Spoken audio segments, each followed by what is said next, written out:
ladies and gentlemen, boys and girls, this is episode 17 of the Crash Pad Podcast. I am your host, Tyler Crash, and today I'm going to be joined by Ruby Flyer, and we're going to be doing something we've been talking about for a long time now, actually reviewing an event. Just a couple weeks ago, the G1 special happened out in California, and there was a ton of awesome action and a lot to talk about. And you're going to learn that I have a newfound respect for the Young Bucks, which Ruby greatly appreciated. But we have a ton of things to talk about in regards to the New Japan Pro Wrestling G1 special out in California. So, we will be breaking it down match by match with a heavy emphasis on stuff later on in the card, and obviously the title matches and any other developing news stories that happened. But lo and behold, without further ado, our first event review, Tyler Crash and Ruby Flyer reviewing the G1 special. Alright, so, match one, well actually before match one, started the show off with that awesome video package. That was phenomenal. Telling the backstory of every main event, I guess, main attraction match. Yeah, going like how Kenny won the title all the way into the rivalry with Cody, how that started. It was pretty good. And then talking about how Jay White and Juice came up together and all this and all that. In the New Japan dojo, and it was awesome. Awesome video package to start the show. Then let's get into match one. You got Great match. Chaos. The faction, not the actual, like, anarchy. But there was chaos in the match. There was chaos in the match. But, so you got chaos of Roppongi 3K, Rocky Romero, Gato, And Yoshihashi. who's an ugly son of a bitch. Yeah, we realized that watching the match, how ugly that motherfucker really is. So, No disrespect. then they face off against Bullet Club, the Tongan version. G.O.D., King Haku, Chase Owens, And Yujiro. and Yujiro. That was an awesome match. Really good. Good starter. Like, it didn't have too much, but it had just enough. Enough to get the crowd going and like just get the crowd hot and wake them up. I was expecting it to be too much for the starter. I expected there to be like too much stuff going on the outside, too many dives, spot fest, and No, actually there was only they really kept it- one spot fest part in the match, Yeah, they kept it pretty basic. And the only spot fest was when which led right into the finish basically. yeah, when Roppongi 3K came in and they did a setup for a good fall scene and right to the finish. Yeah. It was just I've never seen that before. The code breaker into the It was actually a backstabber into backstabber. the shotgun kick. Yes. But I had one problem with this match. What was that? But like they did kind of cover it up a little bit because the referee was hesitant going into the pin. But a kick out of a pile driver. Oh, I know. Yeah, the beginning, the ref didn't know if he wanted to count or not. Like he pulled it before the one count. Like what the fuck? Yeah, I you know me with pile drivers. I think a pile driver is the end all be all of finishing maneuvers. The way to get out pile driver should have been Somebody broke it up. Yeah, Especially when Haku's given a fucking pile driver. yeah, and even when it did get broken up, like Rocky still he threw his shoulder up like super fucking slow, like he was out of it, which was So good. and they kind of covered it up because the referee was slow to the count and whatnot, but still, that's a big bugaboo of mine. Oh, that word. And there was only one super kick in the first match. I'm about to get to that. What was the super count kick up to? Because I only saw one. Only one so far, but I'm having a continuous super kick count for the show. By the end, we'll have about 20. So we're at Uno. Ichiban. So overall, awesome, short, fast, action-filled matchup to start the show. For being such a big multi-man match, being a 10-man match, it actually was really quick. Usually 10-man, like multi-man matches in New Japan, go forever. This is kind of going to feed into stuff that happens later on in the show, but just going to throw this out there right now that Tama Tonga has always been my favorite member of the Bullet Club, and he's a badass. He's the tough. The apple didn't fall far from the tree there. He's a bad motherfucker, just like his dad. Yeah, no shit. All right, so let's get into match 2 now. Do this. Well, Match number 2, we've got Ishii, Zack Sabre Jr. against... Or no, I lied. Ishii and Yano against Zack Sabre Jr. and Suzuki. Zack Sabre Jr. is one of my favorite wrestlers out there right now. I love catch wrestling. It's one of my favorite styles. Because that's what he is. He's a wrestler. Yeah. Me and James Alvarez, a.k.a. Ronnie Rios, have talked about his character and the lack thereof. But actually, I appreciated his character in this match. Him as a heel is absolutely money. Yeah, because he actually does heel shit. He has a character about him. And what me and Rios have talked about, that Zack comes out there and I'm the baddest motherfucker in the world, blah, blah, blah, blah, blah, that mentality. But he's skin and bone, and there's nothing to him. And then he's going out there and going up against guys like Ishii. But him and Ishii had very little interaction in this match. Yeah. And when he tagged in the first time, he waved off Ishii and called out Yano. I think the last time they really had a match was at Last year. last year's G1 special. Yeah. And he fucking made Ishii. They had one of the best matches on that show, in my opinion. Yeah, one of the best matches of the entire thing. That was night 1. Yeah. This is something we agree on. I hate Yano. I can't stand some bitch. I hate him so much. I love comedy wrestling, don't get me wrong. Ugh. There's some... kind of like my Chris Hero thing. There's something about his face I just don't like. It's just something with me, just something about him as a whole. I just can't get behind it. But you know what? He's making more money than either of us. He's over with the people. He's on New Japan Pro Wrestling regularly. So, I mean, he's doing something right, apparently. Yeah, it's like when we say there's like how a lot of we bitch about fucking people talking shit about guys in WWE, and we're like, well, they're there for a fucking reason. Yeah. So.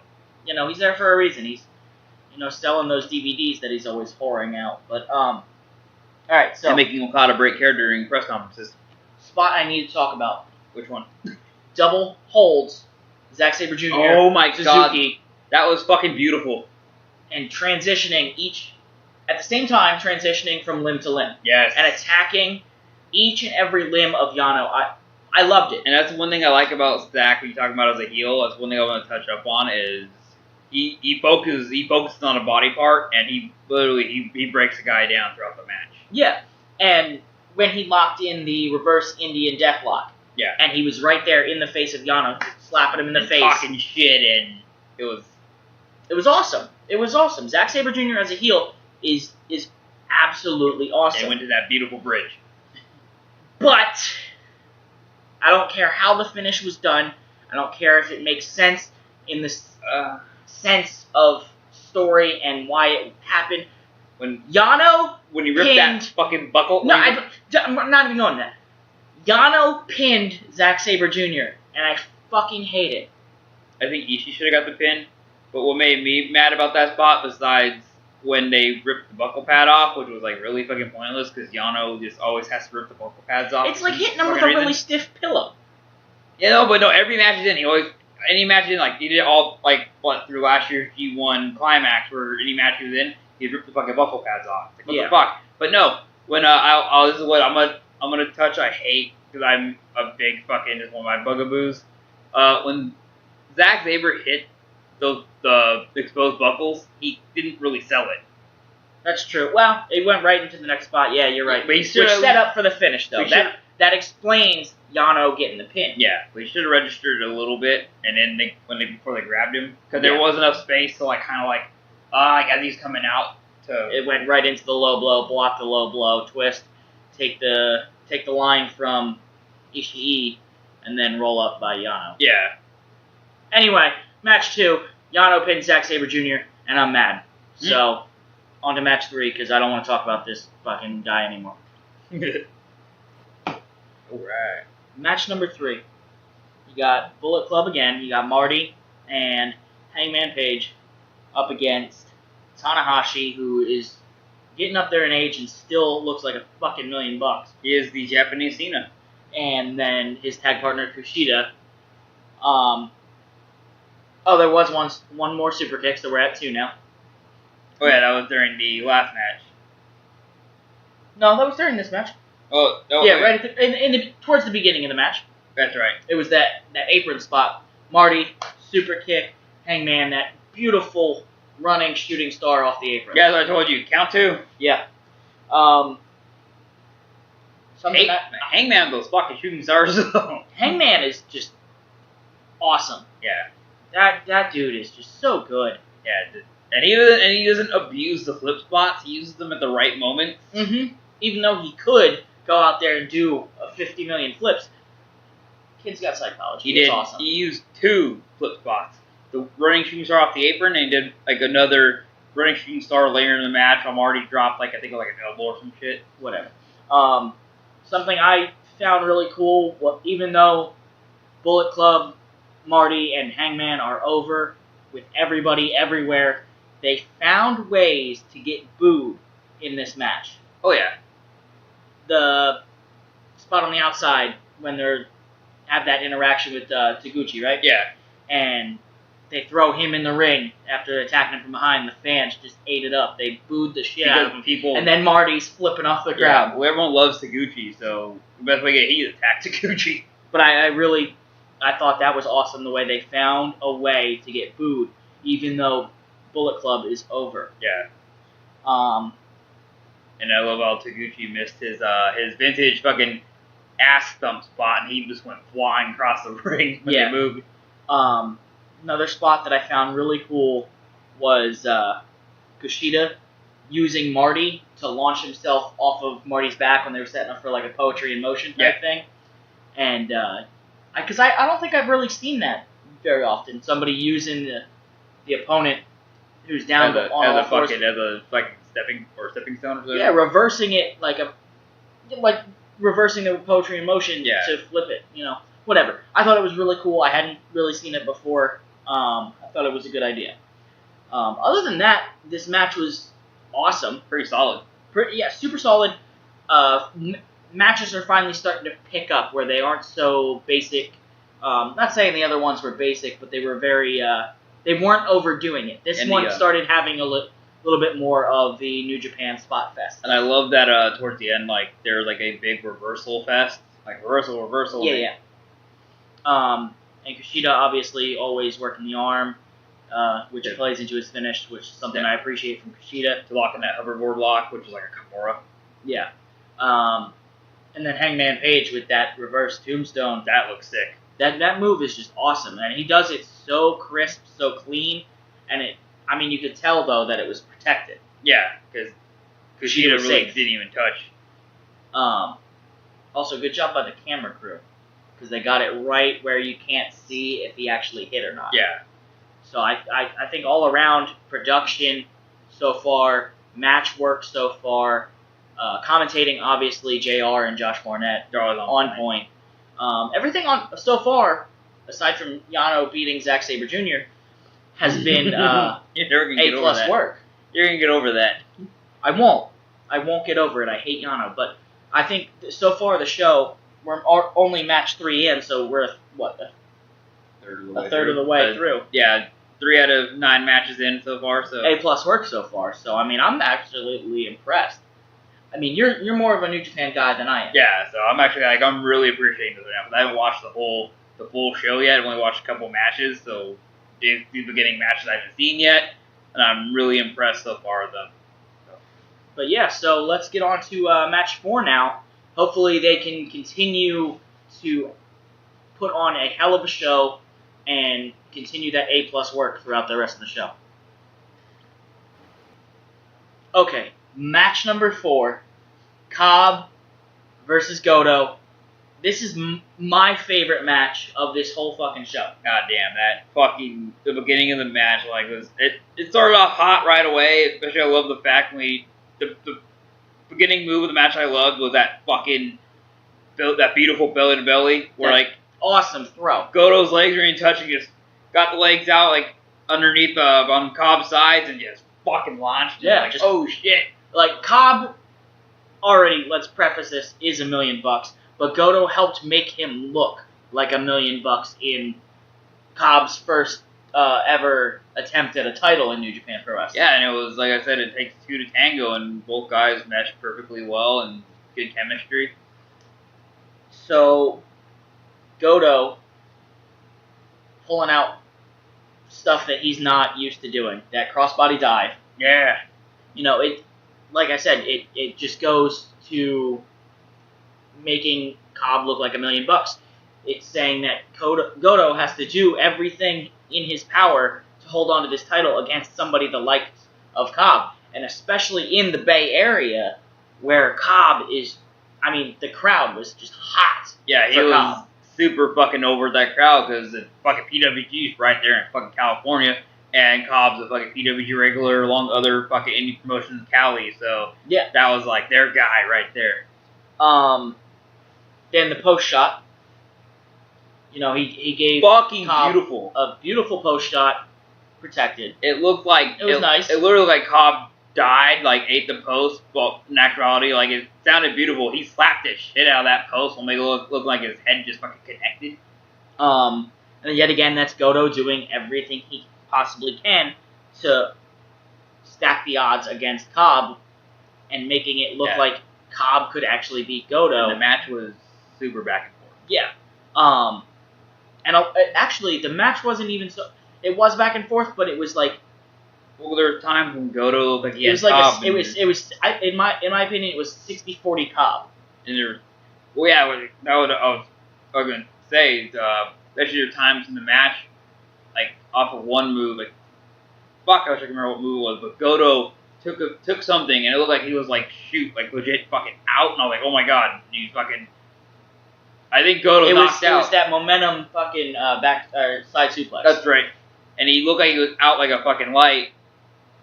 And then all of a sudden, you see Goto fucking eyes open, and like, oh fuck, he's doing a really good job at selling. So like, oh shit, I appreciate that from someone that sells their ass off. And then obviously I'm a commentator, so I'm going to talk about this. JR's commentary on this and Josh Barnett, absolutely awesome. JR comparing Cobb to the late great Dr. Death Steve Williams.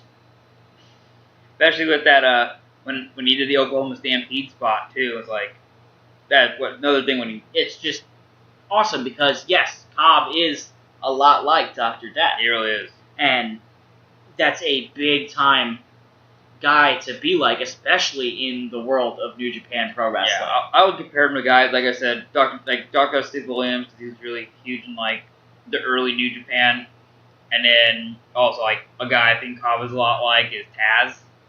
Yeah, Taz, because he's short, stocky, does a lot of throws and suplexes and stuff. I was going to say Big Van Vader. Because he's that big guy, but he's agile. Yeah. And he did it twice. The first one missed, that standing moonsault. Yeah. And I have to talk about the timing. Because, yeah, it's cool that Cobb can do a standing moonsault, but the timing on that for Goto to roll out of the way. Yeah. They picked their spots right. Absolutely. And then the second one where he actually hit, following that huge lariat, took his fucking head off, and it was Goto perfect. selling, spinning inside out. Yeah, Goto like thought he fucking almost landed on his head, like all shoulder, he but pulled still. that Gronk bump. Yeah, but the Gronk bump. Great moment of the Super Bowl. Anywho, when he took that vicious fucking clothesline, landed. Luckily, as soon as he was like in position, Cobb like a fucking just quick on it, just hit that moonsault. Holy shit! And I will say the spot right before that though, when I went back to Oklahoma Stampede spot, because I'm notorious for doing this, I haven't seen this match yet. I like tried to kick out for Goto because I was like, oh, that was a good falsie. Holy shit! But the best falsie was that lariat to standing moonsault spot because the crowd even thought that was it. They got the crowd with that falsie. Yeah. But Goto successfully defends the title. Cobb looked awesome in his first attempt at achieving gold in New Japan Pro Wrestling. And it was also good for Goto's first title defense. Oh yeah, it was his first. But this match number 4, Cobb versus Goto, is by far my favorite on the show. I just absolutely loved it. Every other match is great on this card as well, but this one, just for me, I don't know why.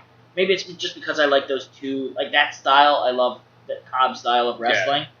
That's what I wanted to be as a wrestler, that Taz-like, as you said. So that's what got me, man. I love this match. I should know. I've taken one of his German suplexes for fucking pulled me up like a goddamn accordion. But yeah, so my favorite match of the card. We'll find out, Rubies. But let's get on to match number 5. Match number 5. Jesus fuck. Young Bucks versus LIJ. You can say their name. I can't. Los Ingobernables de Japón. There you go. Evil and Sonata. I'm surprised I didn't lose my fucking voice during that match. Let's start off with commentary doing a great job selling Matt's lower back. Yes. With nagging injuries.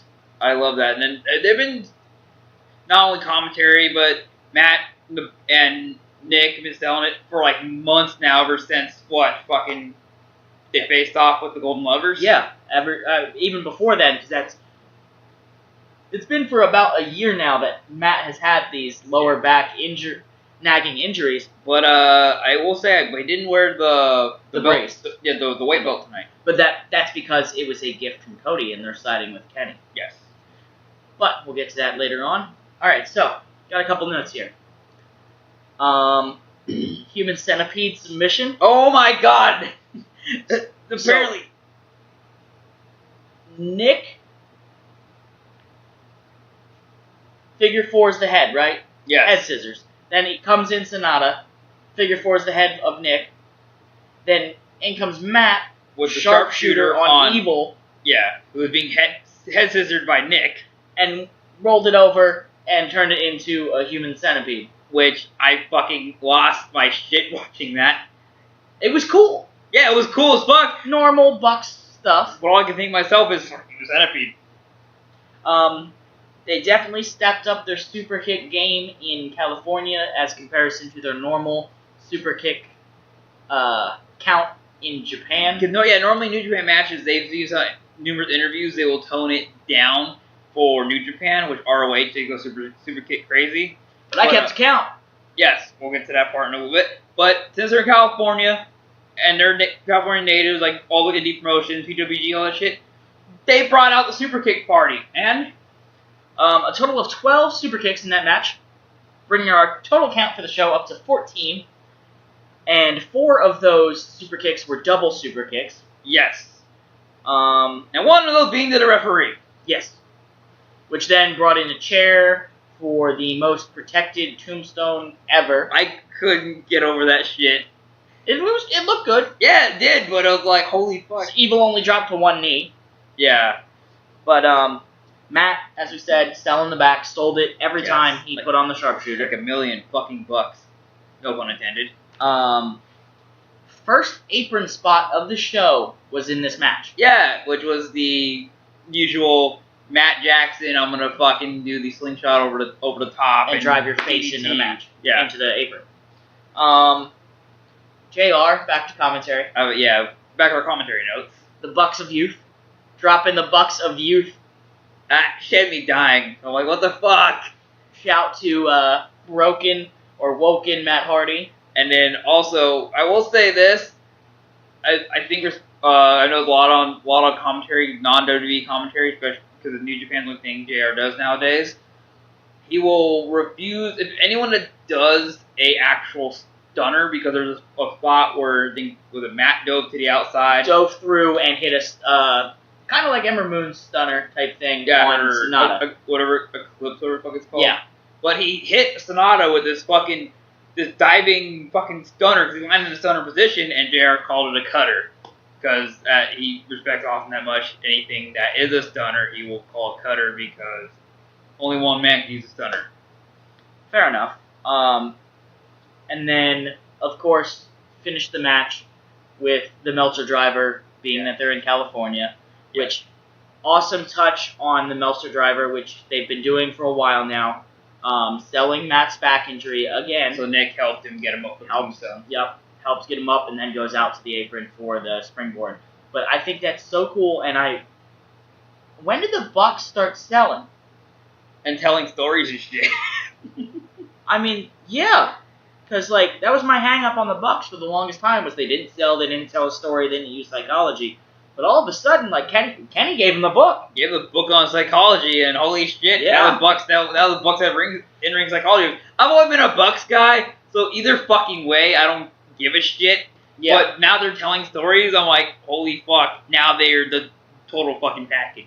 And I mean, that's a shout to BTE being the elite. Yes. With the book of psychology. That was fucking great. If anyone watched Being the Elite will know exactly what we're talking about. Which is pretty much everybody, probably. Yeah. But, some people out there aren't marks like us, and whatever, I'm a mark. I'll let it be. I have what my it fucking is. Young Bucks pin and my Coda shirt. So, awesome match from the Young Bucks. Great Storytelling between them and LIJ, a storied history there. And Selling was absolutely on point by Matt Jackson. yes. As well as Nick. On the part of Evil and Sonata, though, I know we're focusing too much on the Bucks here. Evil and Sonata were really good, but I feel their selling didn't live up to what it should have been. No, they weren't selling enough. And I'm going to touch on one thing. I feel like people, if you want to talk shit to me, go for it. But Sonata should not use a moonsault. He has the most awkward fucking looking moonsault ever. It is ugly. Is it like the Twisted Bliss? Because he goes to the side. Well, so it's like Alexa's. He looks like Alexa starts off forward. Yeah, but she kind of like it's weird because he like Sonata goes to the side on his moonsault, and like it's kind of like the inverted bliss, Twisted Bliss. Yeah, it is the shout out to Punk. It is the true crooked moonsault. Yeah, because he'll flip. It looks like he's gonna do this great moonsault, and then he goes kind of wonky. It's like like his body freaks out in midair. He does like a Vader moonsault for a smaller guy. Yeah. But Sonata now, in comparison to his time in Impact, he's so really much found better. himself. Yeah, he's really found himself. LIJ has done wonders for him. And ever since, and also to Evil, since when he was Watanabe, he had no idea who the fuck he was, and now just a great wrestler. Watanabe was awesome. I loved his. He had a match with Kevin Steen. He was great at Watanabe, but he didn't have a character. Now that he's evil, he found himself. He's evil. Everything is evil. I knew the candy. But yeah, so match 5, we've only got 4 more to go. That was the Young Bucks' first title defense as heavyweight tag IWGP Tag Team Champions, which like, is so cool that they're up in the tag team division now. I feel like they're the first, like heavyweight tag I feel like team. they're the first guys in history to hold both now. I don't know. We'd have to look it up. We'll look that up and give you guys an update on at some point. But that's very cool that they're up there in the heavyweight tag team division now. Just showing that even in New Japan Pro Wrestling, guys are the smaller guys are kind of put down. But these guys are breaking through that glass ceiling of being Super Juniors or Cruiserweights. So that's a big milestone for them. And I can't wait to see who they defend it against next. I feel like GOD's got to be coming up.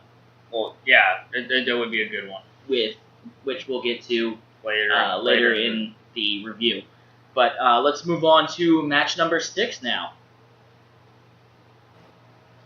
Okay, match number 6. We have... Come on, you're so proud of yourself watching this fucking match. Come on. You say it first. I feel... You want me to say it now? I'm under pressure. Los Ingobernables de Japón. Los Ingobernables de Japón. There. You got it finally. I finally learned how to say... It was hard for me to say it because it's weird for me to say ing at the beginning of a word. Yeah, it's funny. At least you learned it without having to take a fucking concussion. The pressure was really hard on me there for a second, though. Alright, so we got Los Ingobernables de Japón. It's funny because I got knocked stupid to learn how to say it. Right? In the form of Naito and Bushi going up against Okada and Ospreay. Now, every Ospreay match, I do a flip counter. Just like the super kick out for the Bucks. Exactly. Because they, in their own respective area, they overdo it. I overshot Ospreay's counter in this match because this is heel Ospreay. So he didn't do as many flips. Because he fucking lowballed the Bucks in their fucking match for super kick. Yeah, for the Bucks I guessed about 8. But for Ospreay and his flip counter I said like 10. He only did 4 flips, which is very surprising for me. But he did a superhero landing. Yes, on the very first flip. Superhero landing, hard on the knees. I didn't take too many notes on this match because I actually just enjoyed watching it. Yeah, it was a really good match for what it was. It was awesome. Very back and forth. Because we're so used to seeing Naito and Takahashi team up. So seeing Naito and Bushi was actually really refreshing. Bushi, man, he is awesome. He's the shit. So athletic, so agile, just nimble, like quick on his feet. He's just so good. And that fucking breakdance move to get back on his feet after that dropkick. Yeah, pulled his fucking channels entered Booker T there. Right, that's so cool. And that's when you're like, Bushi's awesome, man. Yeah. JR on commentary, again, I always have to note on it something that the commentary team says. He compared Naito's little roll to his pose thing to the people's elbow. Yeah. Because of how little it is in real perspective, how little of a thing it is, but how over it is with the fans. Well, because the fucking pop it got was like through the fucking roof. Honestly, it was pop of the night so far. Yeah. But yeah, that's all the notes I have on this match because I actually just genuinely enjoyed watching it. And I was just impressed that I could finally say the name of the team. It was really good. And I promised there would be an update on which teams have held both the heavyweight and junior heavyweight titles. The Bucks are the only team to do it. Very interesting fact right there. And also, and I forgot to mention, Ruby's match of the night so far, because the fucking show's not over yet in this review. Or still, how many matches we got left? We have 3 matches left. My match right now, my favorite match, not going to be biased, but it is the Bucks match so far. Mark! Something can change my mind. You might call me Super Mark later in the show, because I don't know. We're definitely going to get into some things later on in this show. But that's definitely true. We've got 3 matches left. We've got the U.S. title match between Jay White and Juice Robinson. Yes. Which the story there is very awesome. It's been building for Juice. That kid can cut a fucking promo. Yeah, I just want to finally see Juice getting fucking utilized. He can get used for shit in the fucking WWE, just like how fucking Tonga Loda get used to shit in the WWE. But yeah, Juice Robinson, that kid can cut a promo, and I love the little promo package they did at intermission before this matchup, match number 6, to kind of keep the fans watching on the network or whatever at ease while they did the intermission. Yeah. They built up the title matches that were coming up, and it was very good, just like the beginning promo package. But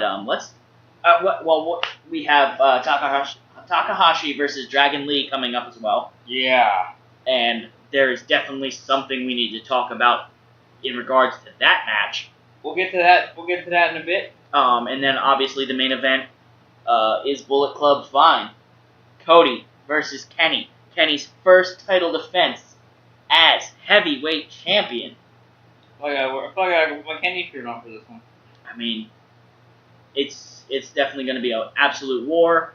I've already watched the match. You've already watched the match, but we're going to watch it again so we have a fresh perspective on it.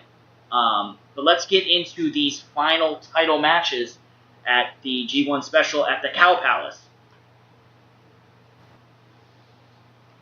Match number 7. We have got some things to talk about. And a special guest for this review.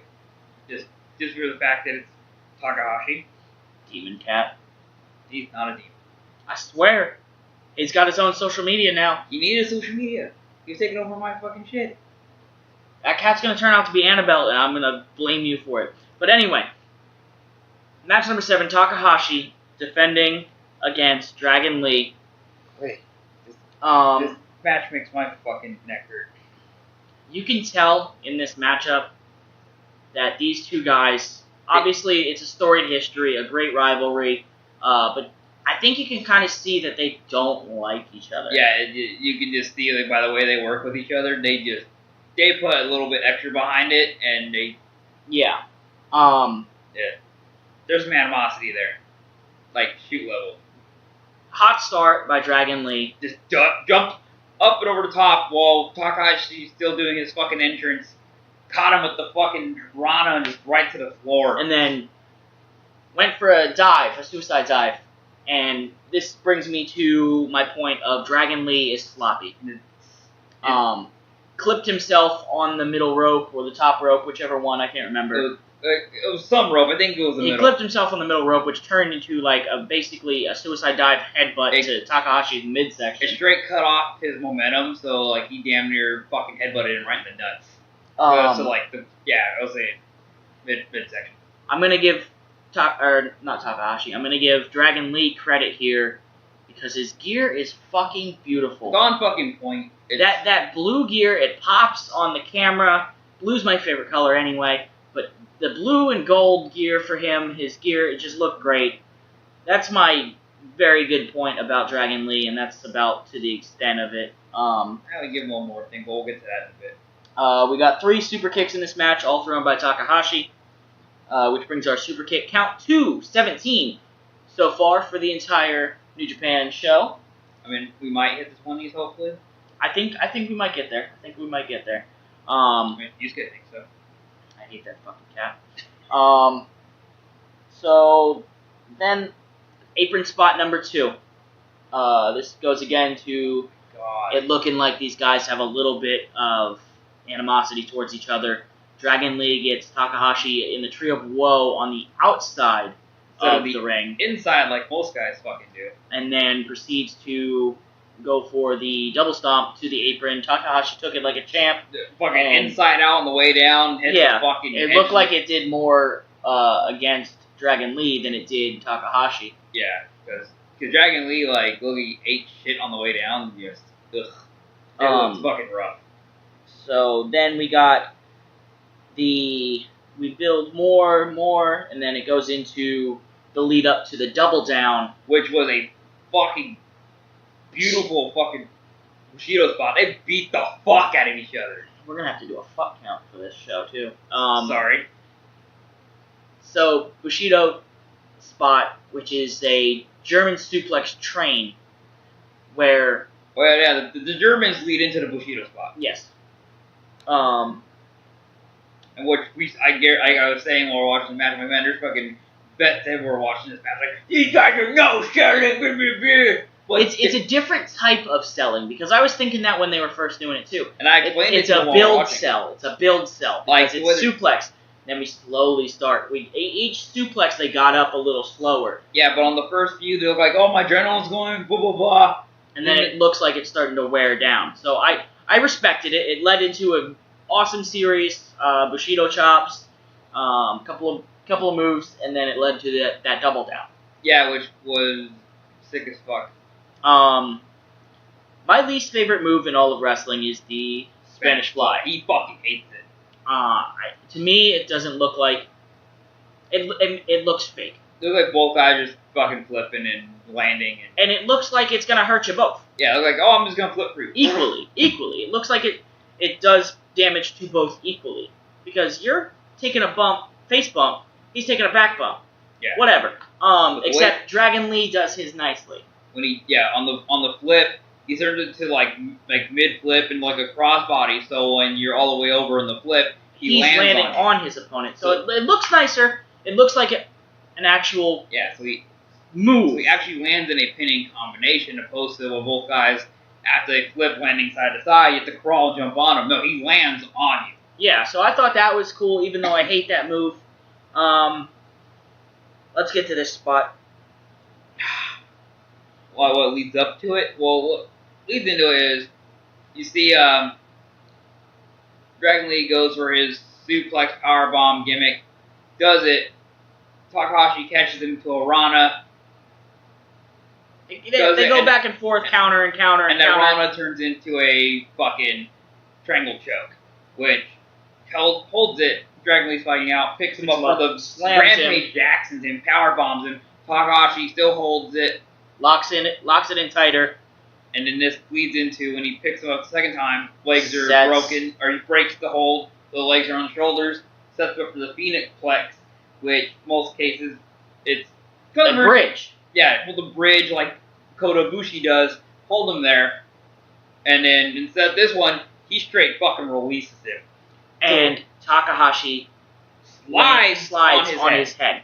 Right back in here. Slides. So this, everything's compressed, and we find out in the news, I'm sure you've already seen it on the dirt sheets, that Takahashi neck is broken. He went to the hospital that night right away, got to the back, and collapsed immediately. You can see after the match was over, it starts hitting him like he like just you could see it as soon as it happened. He was like, there's something wrong, and you saw it, and then all props to Takahashi though, he finished that match. Yeah, with the he finally took the suplex into the power bomb, which I'm like, holy shit, that must have hurt like a motherfucker. Actually, and before that, Dragon Lee picks him up by the hair. Just, I don't know if he didn't check if Takahashi was okay, or if the ref didn't communicate it. He was holding his neck like. But he picked up Takahashi by the hair, which he should have known that he fucked up that move, just by the way he gave it, and that, to me, that's disrespectful. The last time I saw something like that was when Hayabusa fucked up the fucking Asai moonsault, went on his head, and his opponent started grabbing him by the hair, and the referee got him off. Told him, knock it off. But at least this isn't the same case. Takahashi's able to walk. But he's able to walk. He got to the back and collapsed immediately, according to the sheets.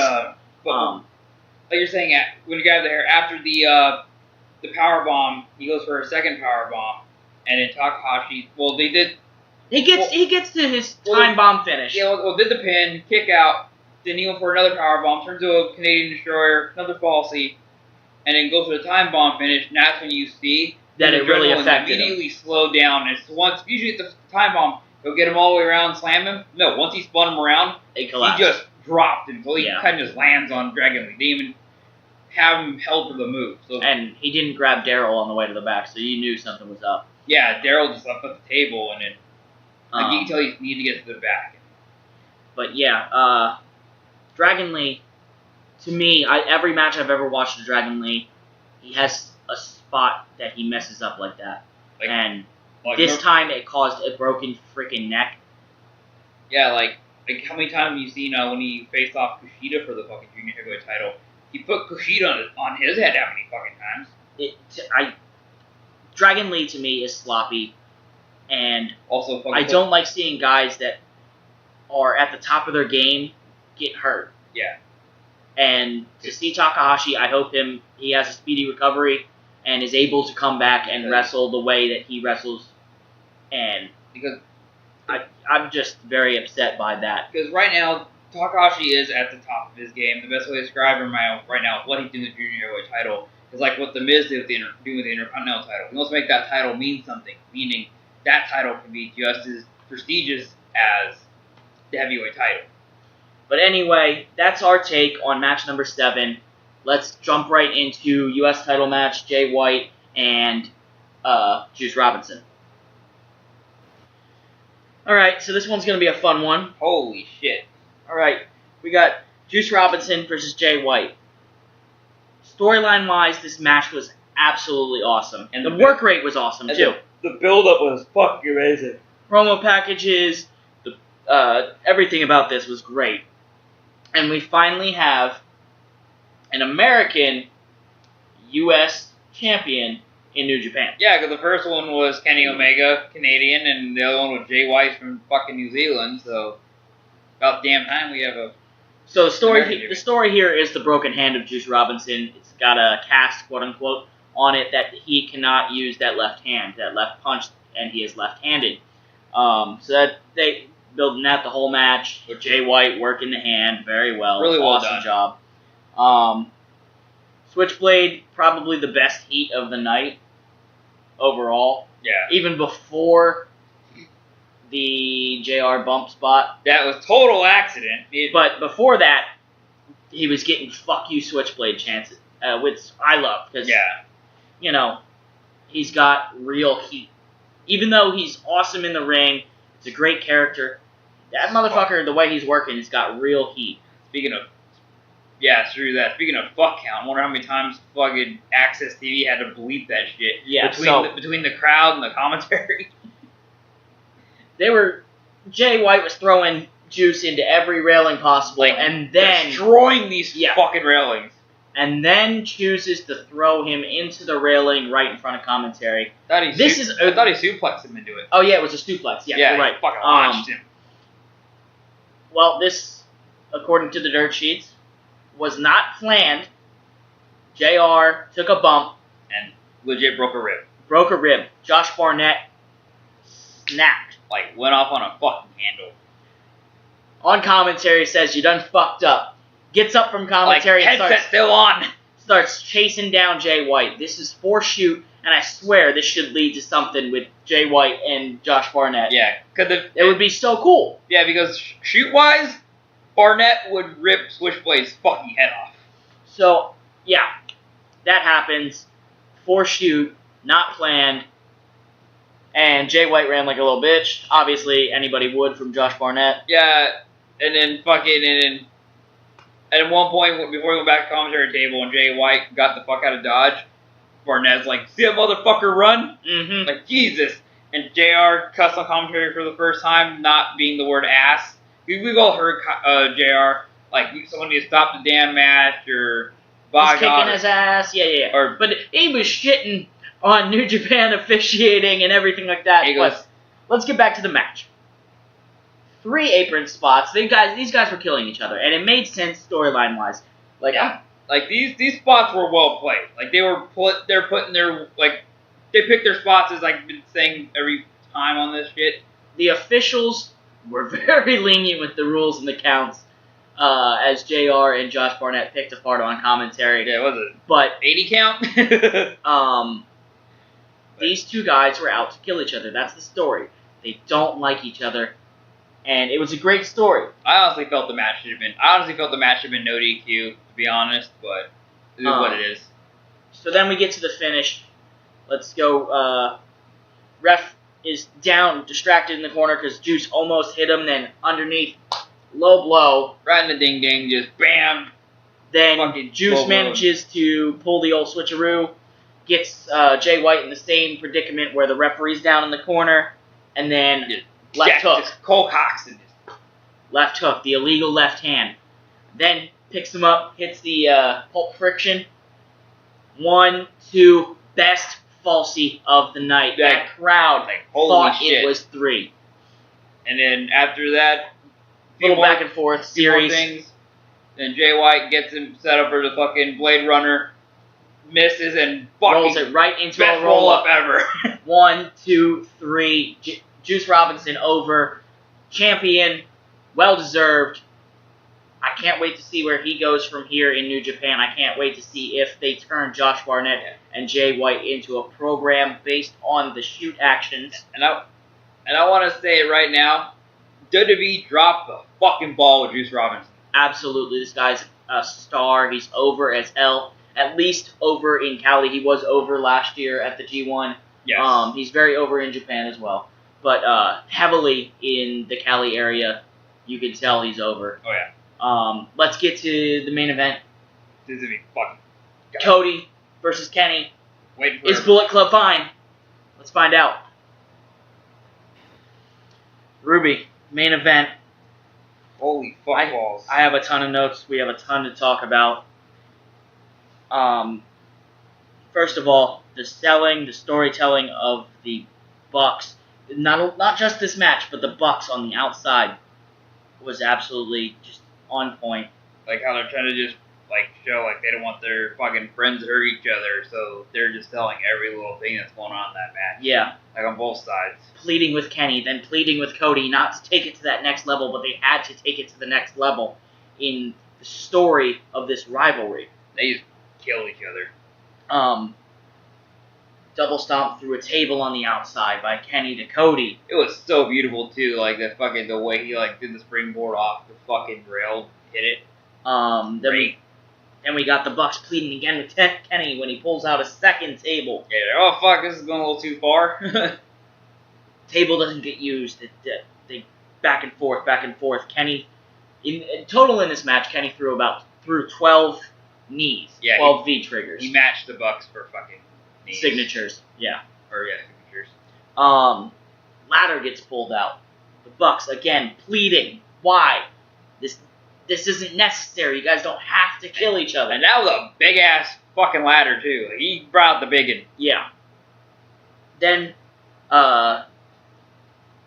Cody gets into it with Matt, shoves him. Yeah. Matt and him get face to face. Like, the story of this whole match, like, obviously it's Kenny and Cody, the two best wrestlers in the world not signed to the WWE currently. Yeah, right now they're just on top of the world right now. Yes, the wrestling was absolutely amazing. But the story, the psychology, everything about wrestling that's not moves was amazing.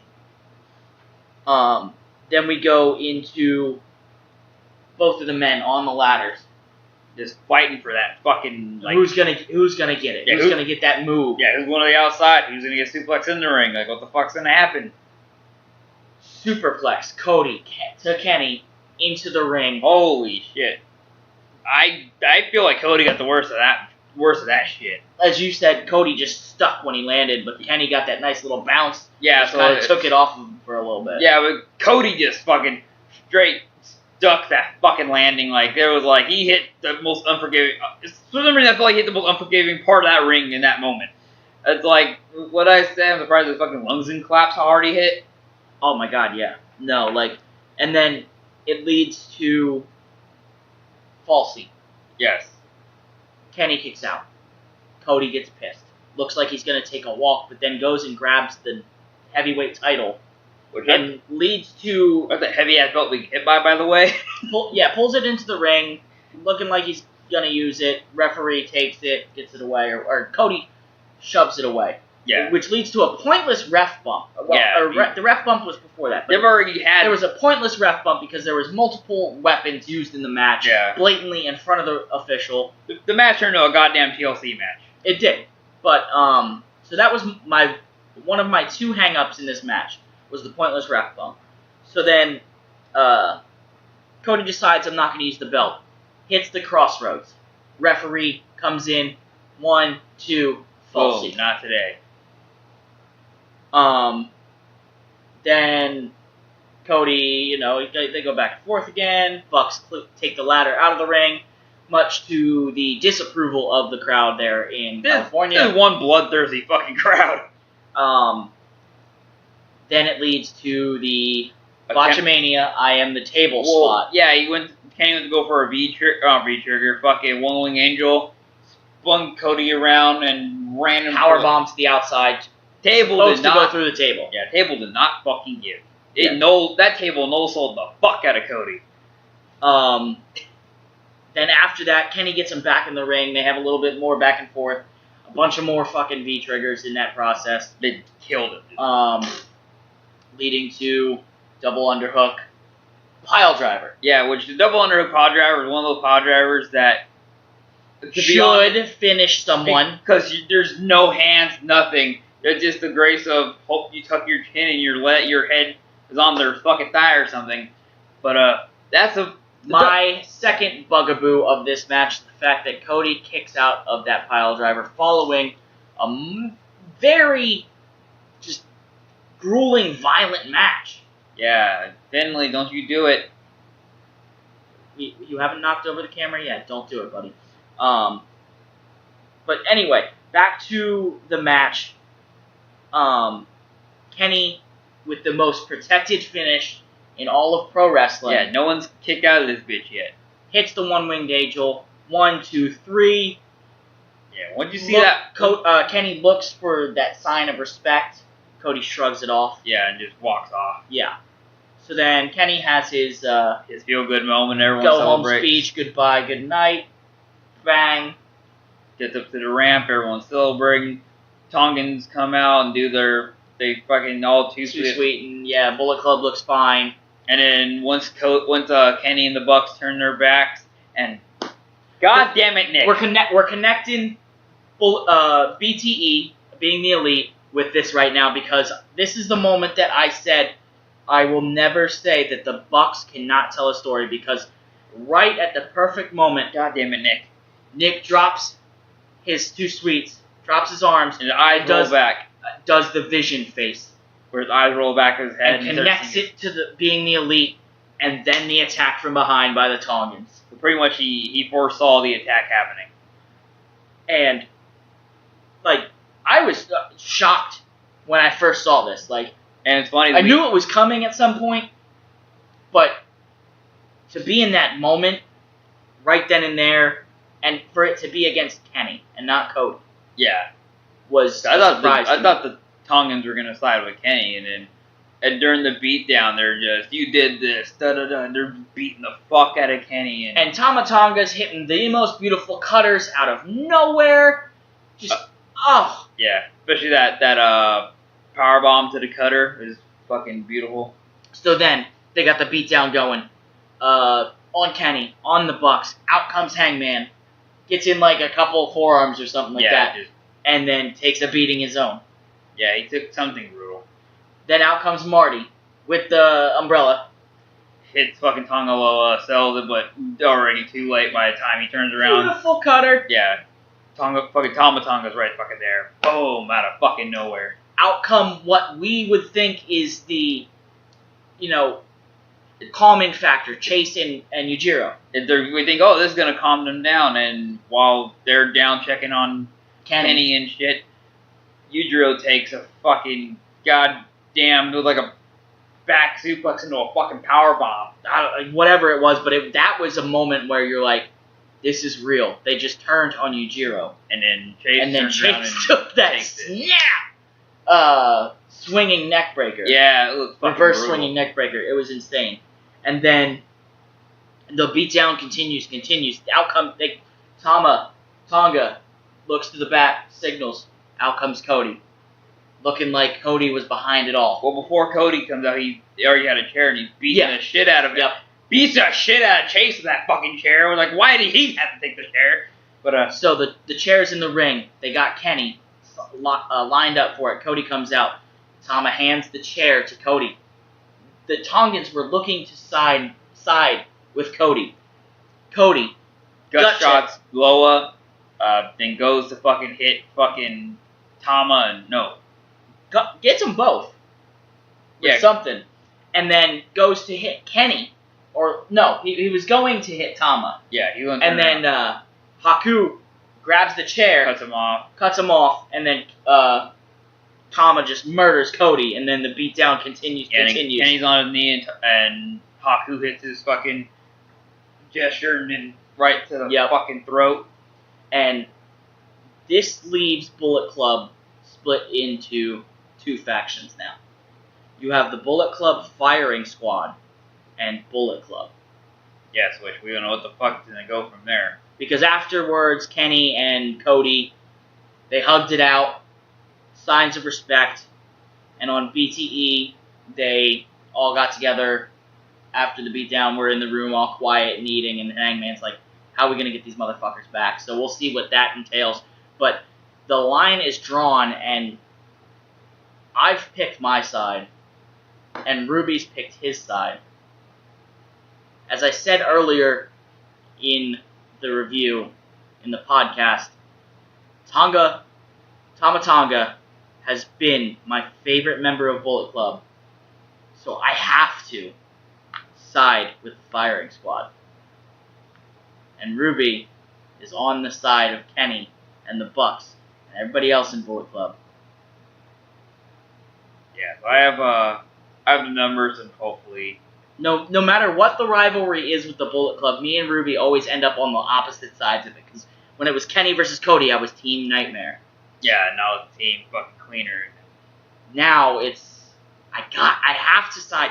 And who knows where Fale stands in all this? And I'm kind of scared for that too, because you already got fucking Haku, the baddest motherfucker in wrestling, and then his two crazy ass fucking kids, and possibly the third crazy ass son. Yeah, the one's a young lion right now. And then once you put fucking Fale in there, I'm gonna be scared, because it's gonna be kind of hard taking that fucking group back from the Tongans. So, but you can too sweet all you want up top, but I'm down low, buddy. I don't know if this is on camera, but Not today. I'm with the firing squad. But that is our review for all of the G1 special from the Cow Palace. I'm happy we finally got to do a review. I know, right? We've been talking about this since day one of the Crash Pad podcast. It needed to be done. Absolutely, and let us know if you guys enjoyed the review, because we want to do more of these.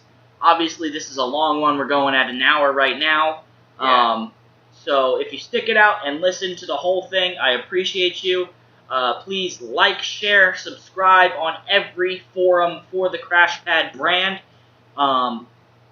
It was fun watching this show and reviewing it. I hope to do more down the line. Yeah, and after you listen to this podcast, let us know what you want us to review next. But please let us know in advance what you want us to review. 'Cause we like to review stuff when it's still fresh. Like, this is like this is still within the same month, so we're fine. Mm-hmm. But let us know like ahead of time so we can like review it possibly the day after or something like that. Absolutely. Or keep it within the same within the 2 same weeks or something Yeah. like, so it's still fresh on everybody's mind and everybody's dirt sheets and stuff like that. So, but yeah, that's our review for the G1 special.